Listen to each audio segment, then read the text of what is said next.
entonces fuera peor.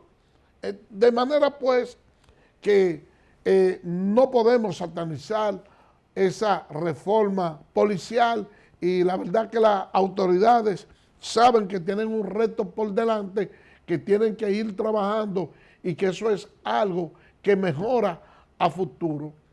Desde el mismo momento que se implementó se habló de esa reforma policial, hay una parte de la reforma que yo ciertamente he criticado. Y me fundamento en el hecho de que esas personas que son llevados a esos entrenamientos, a esos estudios policiales para salir preparados con una formación policial distinta a lo que nosotros hemos hecho, como que realmente hemos dañado ese trabajo. Es como que usted diga que usted tiene la batería de un control o de un radio descargada. Entonces usted agarra y si ese radio tiene 3 baterías, usted le pone una nueva. ¿Qué es lo que sucede? Que cuando usted le inserta, usted le puede insertar 2.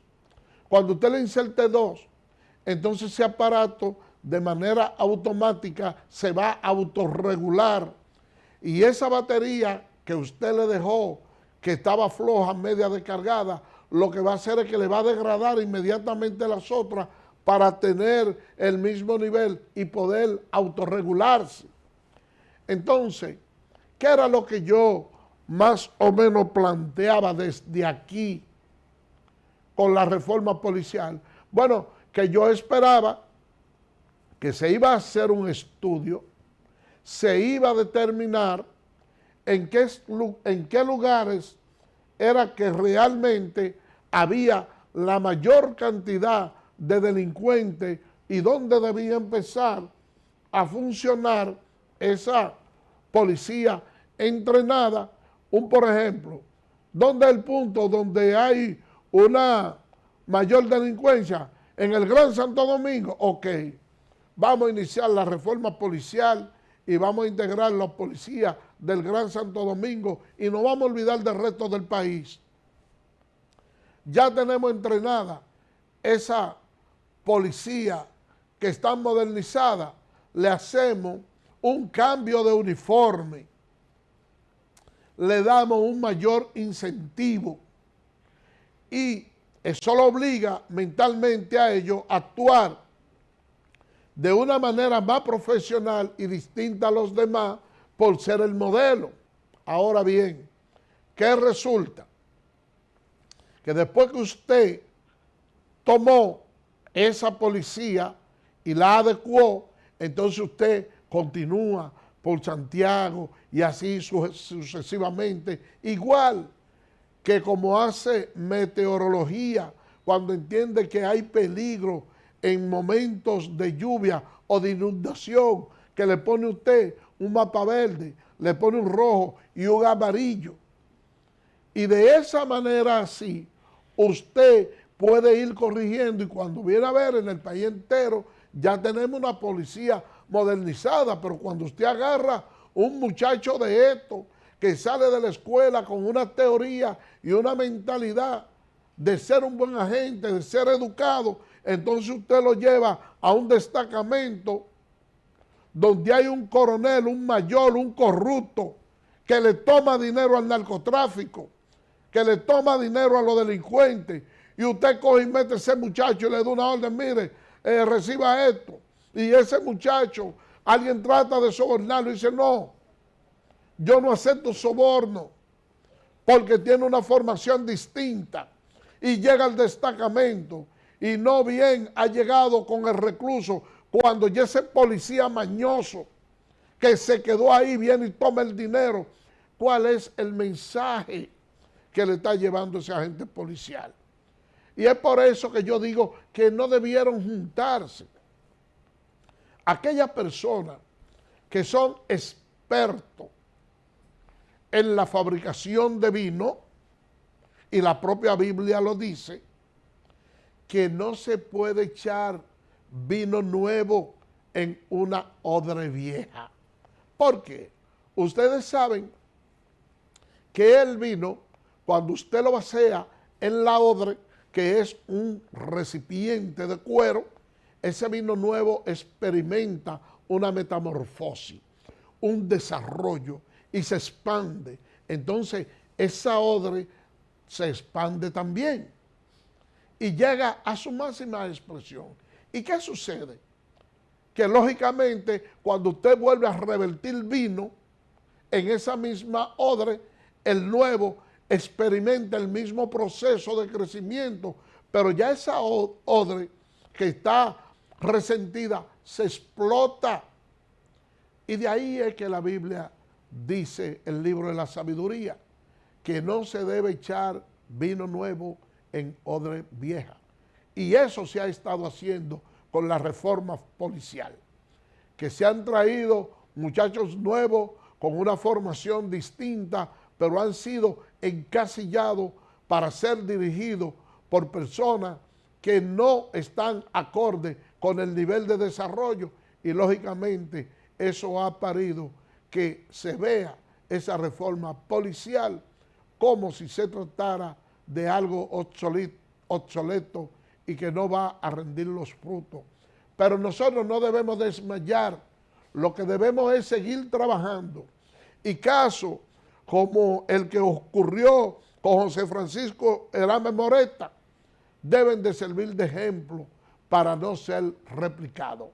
Vamos a hacer una pausa y regresamos en breve.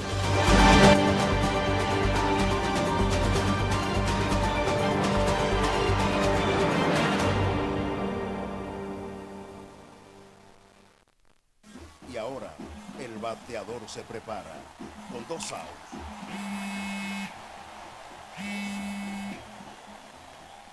Hola. Hola, me habla el señor González. Ajá. Le llamamos porque usted es un cliente preferencial y queremos ofrecerle nuestra tarjeta Gold, la cual tiene infinitos beneficios, entre ellos descuentos en supermercados, salones de belleza, farmacias y acumula puntos para viajes al extranjero, incluso a la luna. Hay mejores formas de evitar llamadas no deseadas. A través de la aplicación de ProUsuario, ahora puedes solicitar que te excluyan de los listados de marketing de las entidades financieras. Descarga la app en Google Play y App Store. Solo tiene que indicarme dónde le enviamos el plástico de su tarjeta. No me digas. Creemos en el poder del deporte para transformar vidas. Por eso, desde el Instituto Nacional de Educación Física construimos y remozamos estadios de béisbol en escuelas del país, creando espacios seguros para nuestros estudiantes. Fortalecemos nuestro deporte rey desde las aulas y el play. En INEFI, seguimos cumpliendo. En Infotep estamos comprometidos en llevar la formación técnico-profesional al siguiente nivel. Nos motiva el deseo de transformar vidas y edificar un futuro lleno de oportunidades. Con la nueva red unificada de la formación técnico-profesional, la innovación y el conocimiento se fusionan para impulsar el crecimiento. Conectamos con 5 localidades, un data center propio y una nube privada que garantiza acceso a contenidos de valor, y con inteligencia artificial personalizamos el proceso de enseñanza-aprendizaje. Apostamos por la innovación y la excelencia formativa. Infotep, capacitar es progresar. ¿Eres cliente telemedido? Edesur pone a tu disposición el teleconsumo, una herramienta en la que puedes monitorear el consumo de la energía eléctrica en la forma en que prefieras, diario, semanal, quincenal, como tú entiendas. Para poder recibir la proyección de tu factura eléctrica, solo tienes que enviar un correo a miconsumo@edesur.com.do. Tú tienes el control. Lo que tú consumes es lo que tú pagas.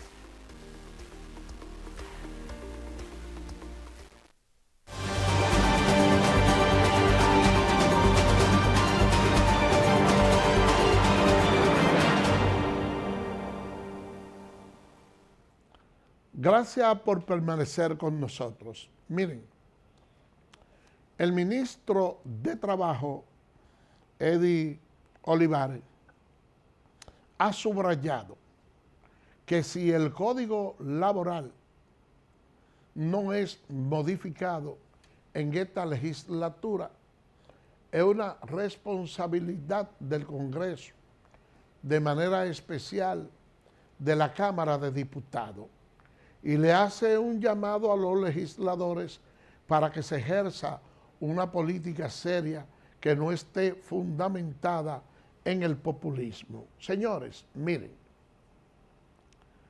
es cierto que ese código data de 1992 y merece una modificación, pero nosotros tenemos legislaciones que tienen más de un siglo y están ahí, pero se insiste menos que el mismo Código Laboral, pero que la reforma que se le quiere hacer al Código Laboral está fundamentada en la supresión de los derechos de la clase trabajadora. Caramba, pero qué pena que nosotros en nuestro país tengamos una mentalidad tan obsoleta, como que nos apartemos tanto de los principios cristianos y que el sector empleador tenga una política completamente equivocada de lo que le permite a ellos obtener un mayor desarrollo. En otras sociedades, cuando se quiere dinamizar la economía, ¿qué es lo que se hace? Aumentos salariales, devaluación de la tasa de interés para motivar a los pequeños emprendedores a que tomen mucho préstamo y lo pongan a producir. Y si yo le quiero decir a los empresarios, si ustedes son productores de alimentos, de alcohol, de lo que sea, y ustedes tienen una clase trabajadora devengando un salario de miseria, ¿de qué manera sus empresas progresan? Si ustedes son constructores y hay un salario mínimo que es bastante alto, ¿qué puede hacer un trabajador? Decir, bueno, mira, en vez de yo pagar 20,000 pesos mensuales en una casa, voy a tomar un préstamo a 20 años y lo pago en una vivienda que sea para mí.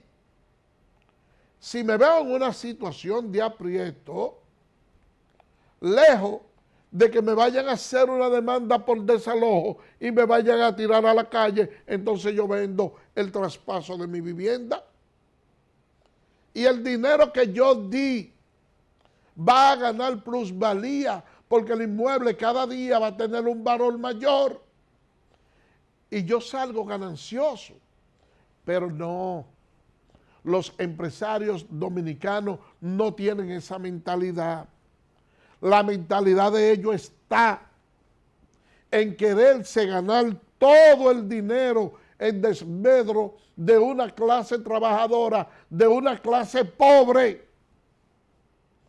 que no tiene ni la más mínima posibilidad de trabajarle a ellos sin incurrir en actos de corrupción. No la estoy justificando. Entiéndase, ¿eh? No estoy justificando esos trabajadores que lo primero que le preguntan a alguien cuando le ofrecen un empleo, y hay búsqueda ahí, porque tratan por la mano izquierda de obtener otros beneficios colaterales que riñen con la moral. Ahora bien, yo quisiera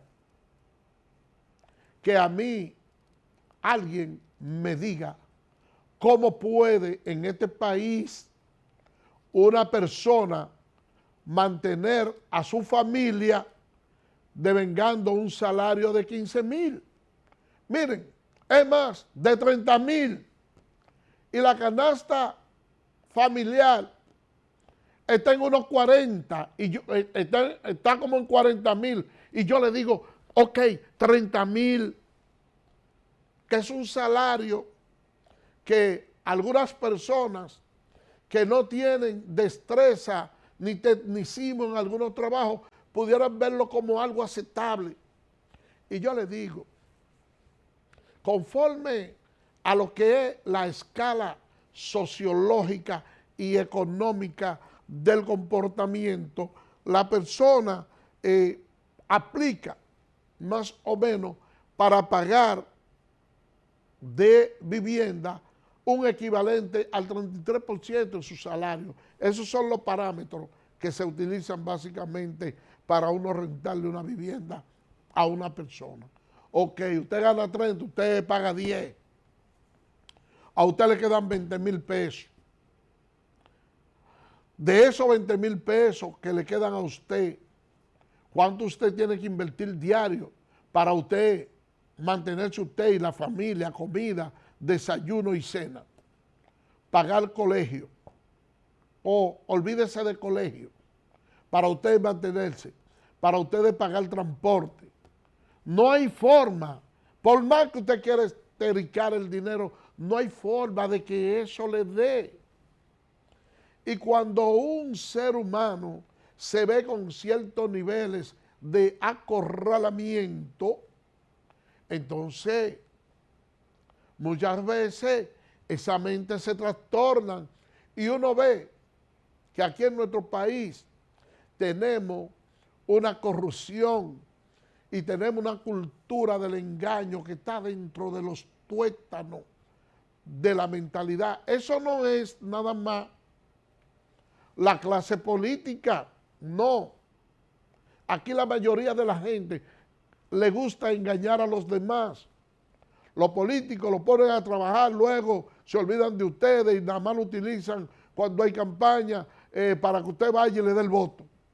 Pero si ustedes entonces se van a medir la corrupción en las calles, usted dice, bueno, yo para abaratar las cosas voy a comprarle a esos vendedores ambulantes que hay en la calle.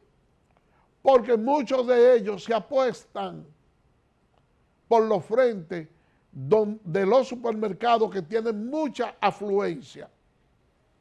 Entonces, ustedes ven que en esos supermercados, por poner un ejemplo, le dicen a usted, mire, una libra de tomate cuesta 47 pesos. Entonces hay una persona ahí en una guaguita que le dice que se la vende a 20. Wow, usted dice, pero mira, me está vendiendo me estoy economizando un 60% de lo que me está más o menos cobrando el supermercado. Y usted se para ahí y la compra. Pero cuando usted le compra a ese de la guaguita, a ese precio, entonces se tiene un peso arreglado. Y miren, y le tumban casi una libra, le dan casi la mitad, pero no tenemos autoridades que puedan regularizar eso. Y así sucesivamente va ocurriendo. A mí me llama poderosamente la atención. Hay una bomba que queda ahí en la avenida San Martín, que en una ocasión yo fui a comprar un cuarto de aceite. Le digo al bombero, dame un cuarto de aceite. Él lo trae y me dice, levante. Digo, no, es para llevar, ven, pásamelo. Dije, no, espérese un momento. Entonces fue y buscó otro sellado y me lo pasó. ¡Wow! Esa actitud como que me dejó en shock. Yo dije, pero él me dijo que lo levante. ¿Será que me iba a engañar? ¿Me iba a echar uno viejo? ¿O me iba a hacer el simulacro? No tenía nada. Y si ya yo lo pago son tantos, ¿por qué no me lo pasó de una vez? Porque tiene que irse a buscar otro allá y traerme uno de allá.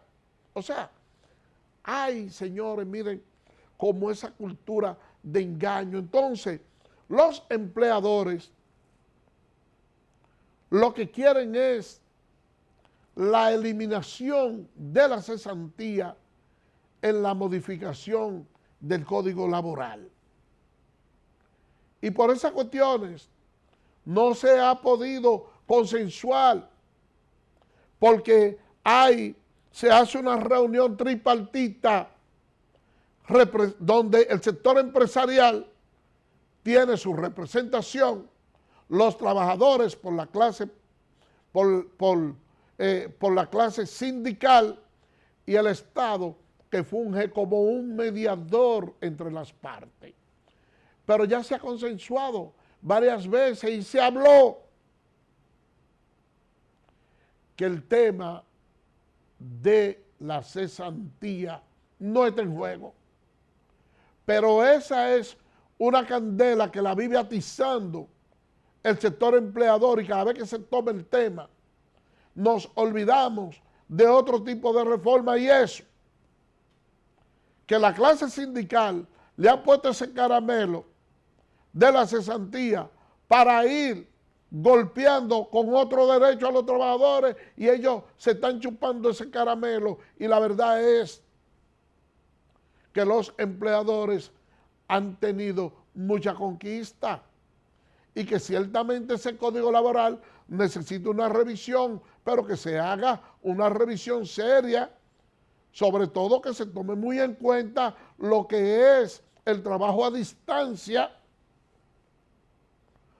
y también que se pueda verificar hasta cierto punto cuando un trabajador en ese trabajo a distancia incurre en negligencia, incurre en falta o cualquier otra causa que pueda permitir la terminación del contrato de trabajo por una justa causa, bajo el alegato de que el trabajador no tiene el suficiente esmero ni ha trabajado de manera correcta.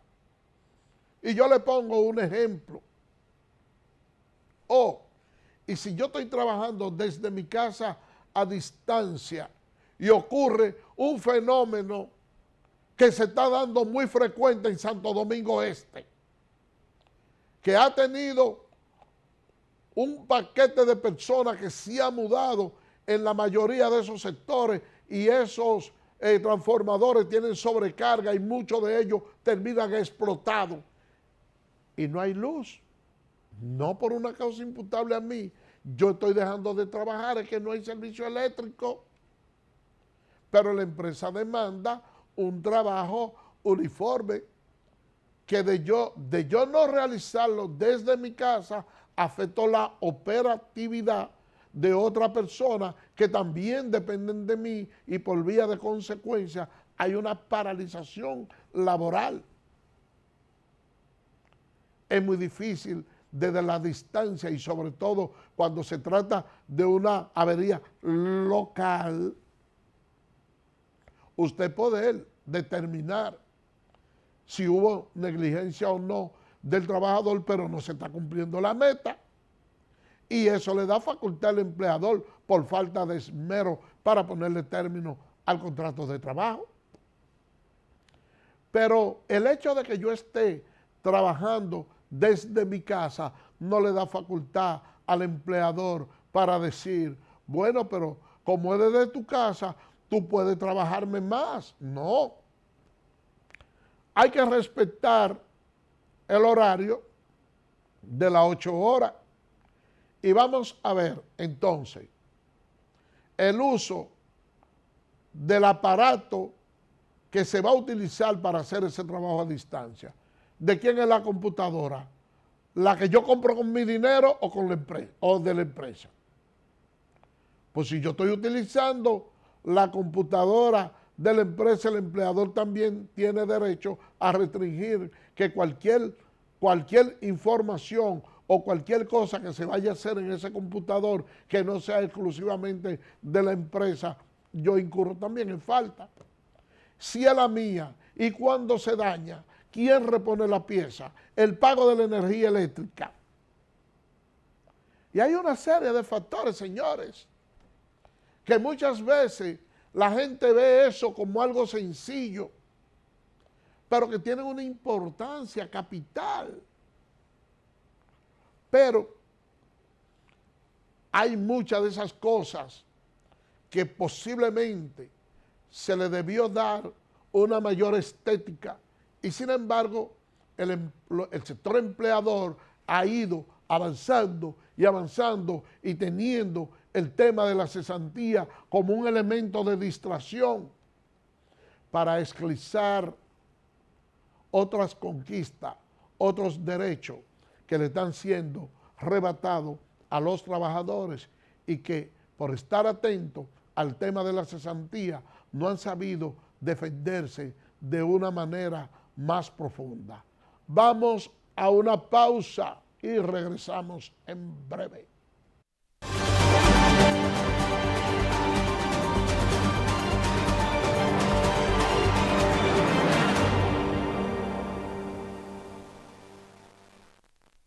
Y ahora el bateador se prepara con 2 outs.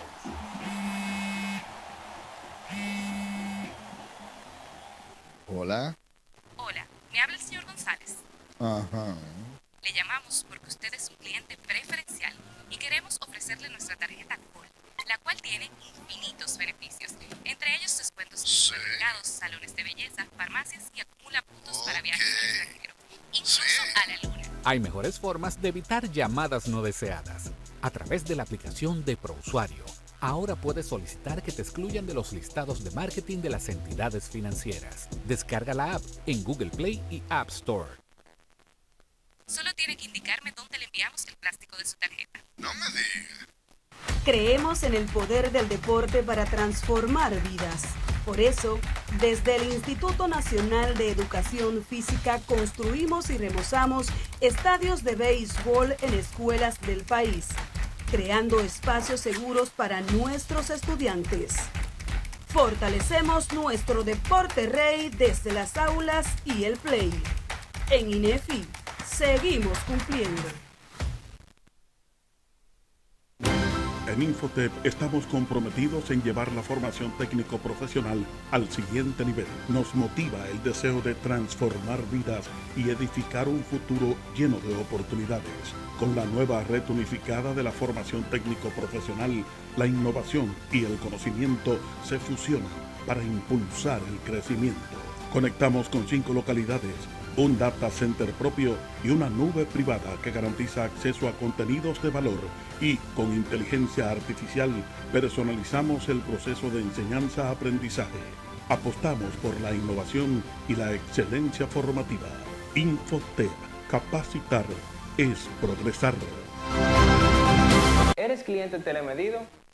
Edesur pone a tu disposición el teleconsumo, una herramienta en la que puedes monitorear el consumo de la energía eléctrica en la forma en que prefieras, diario, semanal, quincenal, como tú entiendas. Para poder recibir la proyección de tu factura eléctrica, solo tienes que enviar un correo a miconsumo@edesur.com.do.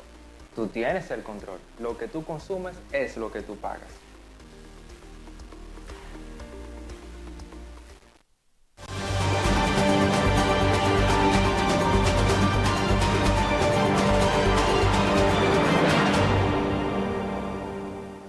Llegó a la casa y reclamó al adolescente que se encontraba. Gracias por permanecer con nosotros. Miren, señores, el Colegio Médico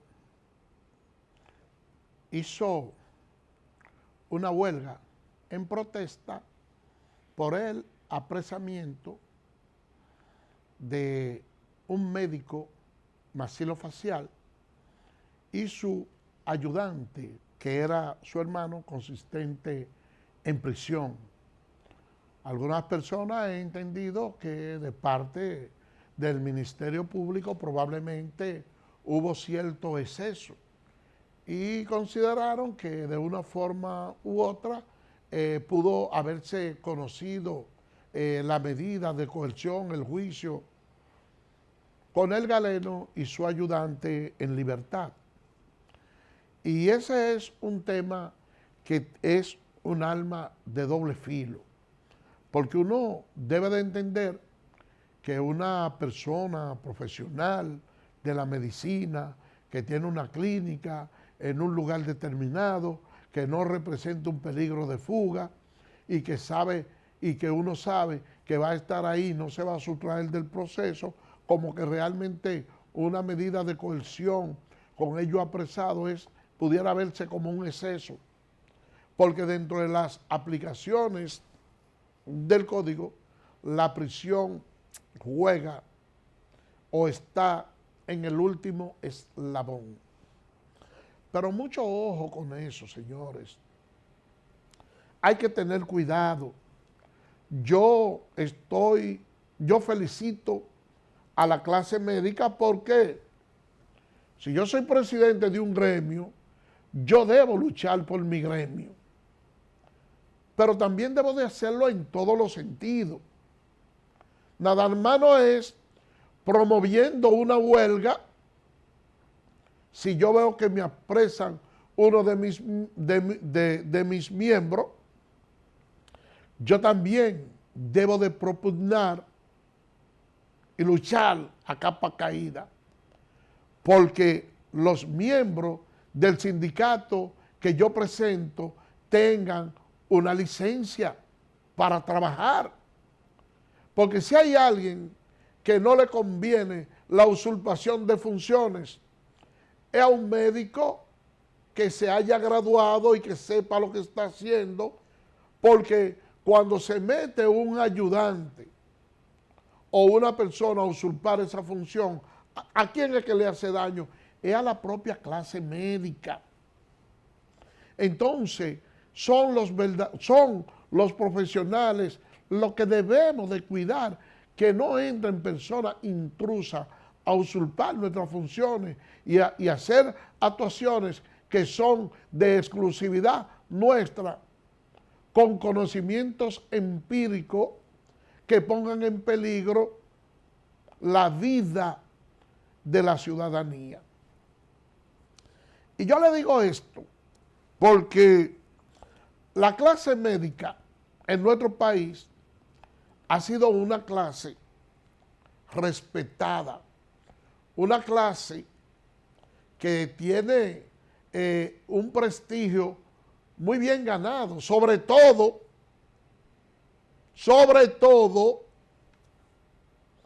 por aquella generación romántica de la medicina que ejercían esa profesión como si se tratara de un sacerdocio.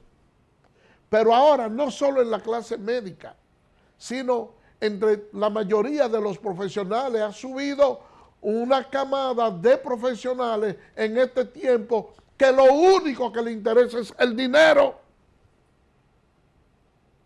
Ya no ven a los pacientes como una persona a la cual ellos, aun cuando le estén cobrando, deben de realizar un trabajo profesional.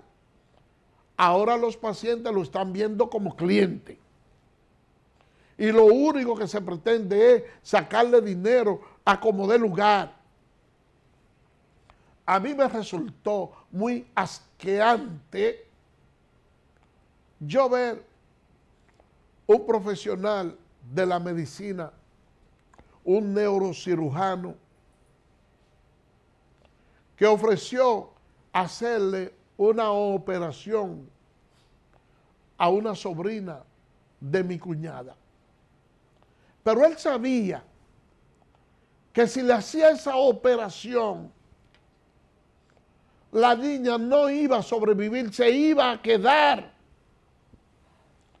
Por suerte, mi hermano conoce un médico cuyo nombre voy a omitir, y le llevó el examen y le dijo: doctor, mire, ¿cuál es su opinión con relación a este caso?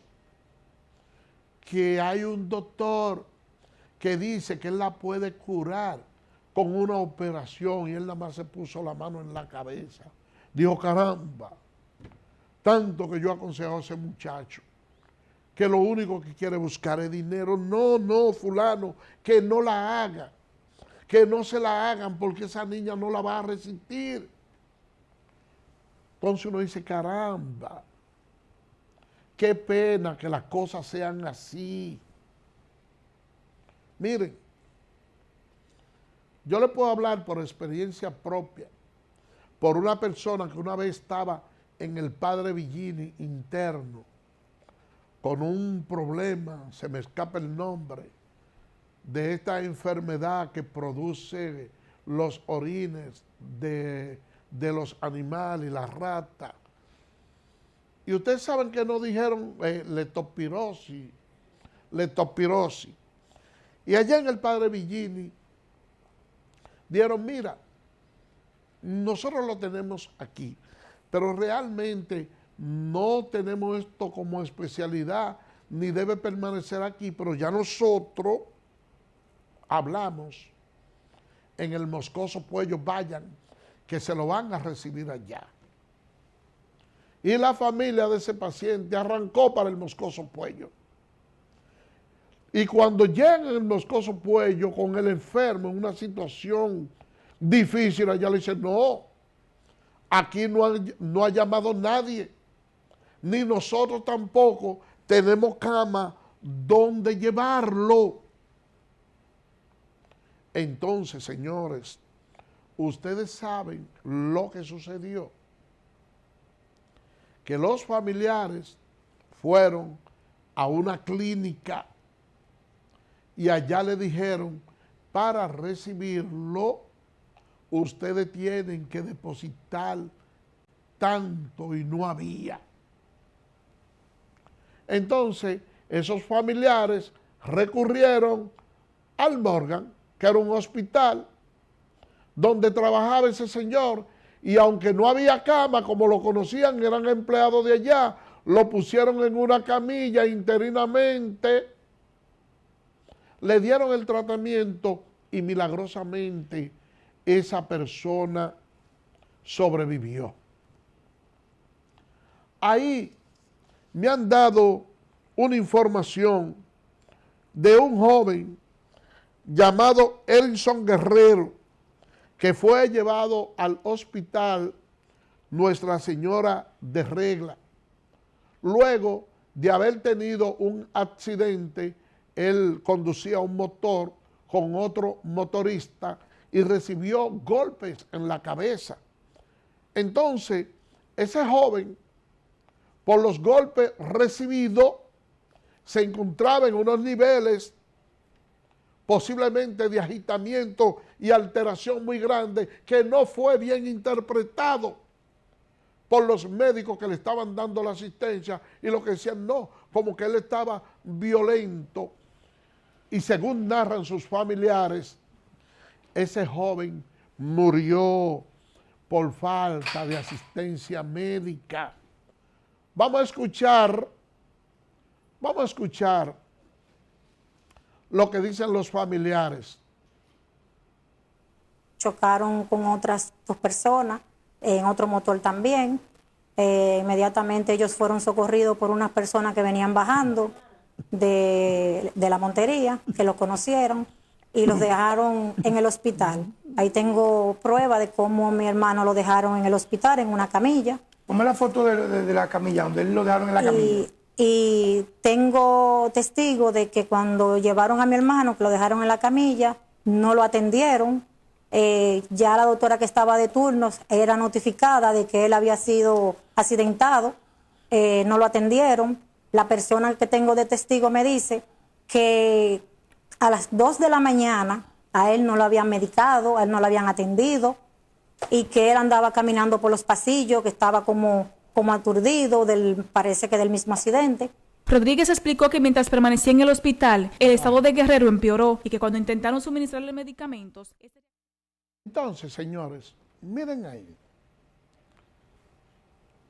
Cuando usted va a un centro médico, la persona que esté en ese centro médico debe de tener un coeficiente de inteligencia lo suficientemente amplio para poder determinar cuando una persona que se le va a dar una asistencia la amerita, pero también tener un personal ahí que si hay que buscar cualquier vía de neutralización para evitar que las cosas lleguen a más, entonces poder hacerlo, un sedante, alguien que pueda tomarlo. Entonces, nosotros muchas veces trabajamos de manera muy rudimentaria en nuestro país. ¿Y por qué? Eso sucede porque nosotros tenemos un ordenamiento judicial que es bastante flexible.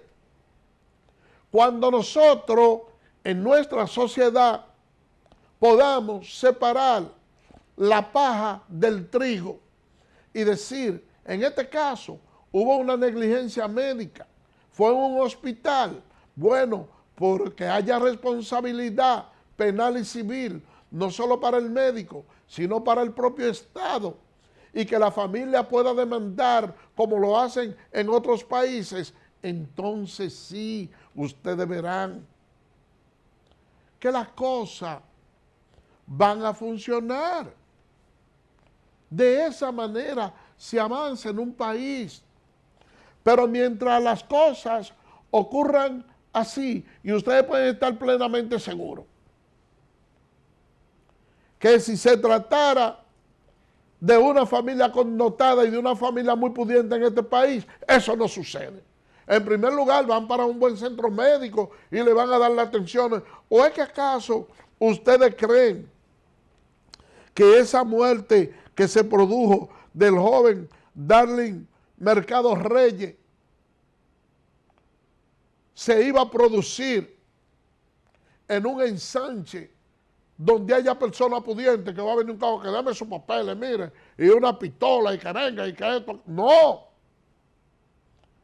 Se juntan, cuando se juntan esos popis en las avenidas echar carrera con carro de lujo, hacen lo que sea y la policía no se atreve a decir ni media palabra por temor, porque estos son hijos de personas pudientes, entonces agarran y me pueden votar, pueden hacer esto y yo me veo en el lío. Pero aquí la clase pobre, lamentablemente, es, como decía Gabriel García Márquez en una de sus obras, que el coronel no tiene quien le escriba, el pobre no tiene quien le reclame su derecho. Váyanse a Las Parras y visiten las diferentes cárceles del país para que ustedes vean unas estadísticas que son alarmantes. La cantidad de internos en esas cárceles que tienen problemas mentales superan casi el 50%. Pero, ¿y quién se preocupa por esos pobres? Nadie. Y yo recuerdo que una vez a una señora que la acusaron de haber cometido un fraude bancario, pero que tenía mucha lana. Empezaron una campaña con ella, que los problemas psicológicos y que ella, el color gris, que la aterroriza, y se hicieron unos estudios y quedaron de que esa persona había que soltarla, había que liberarla, porque el color gris le hacía daño en la psiqui. Bueno, pues la señora la liberaron. Y cuando la liberaron, esa señora, en poco tiempo, se compró un carrazo.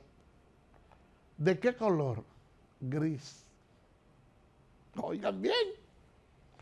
Paradójicamente, gris. El color que supuestamente le daba fobia. Pero así este país. Y así que nosotros actuamos con esos niveles de demagogia. Vamos a cambiar de tema. Porque yo quiero aprovechar la oportunidad ahora para decirle a los padres dominicanos que dentro de poco tiempo va a iniciar nuevamente el año escolar y que se deben tan a tiempo de ir preparando todas las documentaciones de sus niños para inscribirlo en las escuelas públicas. Ahora, que no esperen la última hora, que no esperen la última hora, que estén preparados y que tan pronto el Ministerio de Educación haga el llamado a inscripciones, que vayan de una vez y se inscriban los niños. Porque es que nosotros lo dejamos todo para última hora. Y después entonces estamos diciendo que no hay cupo y que mira, que mi hijo es dominicano y tiene esto, entonces no hay cupo y que ahora se van a alquilar colegios, aulas, porque, señores, preparémonos con tiempo. Miren lo que ha sucedido. Se le dio un año de vacaciones al Código Penal para entrar en vigencia. Y ese año, durante ese año, todo el mundo hizo todo lo que le dio su gana y se olvidó del Código Penal.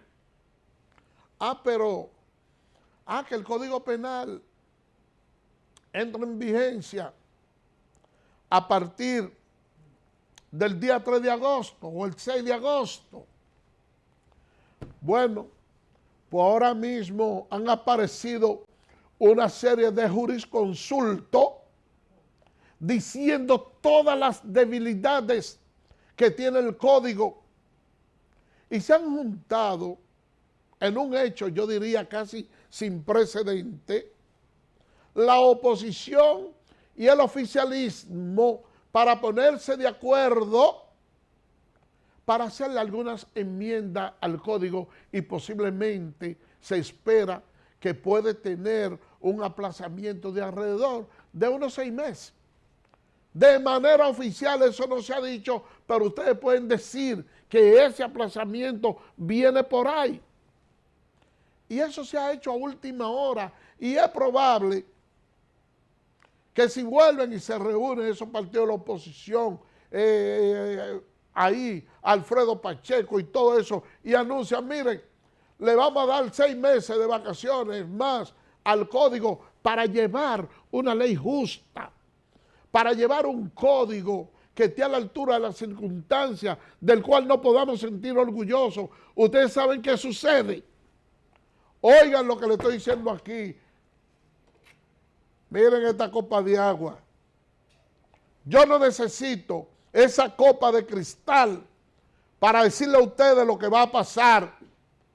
Que cuando falten 15 o 20 días, si le dan los 6 meses, vuelven de nuevo con otra cantaleta a buscar la quinta pata del gato para que se siga postergando. Y así tenemos más de 40 años queriendo modificar un código penal. Señores, por el día de hoy hemos llegado al final.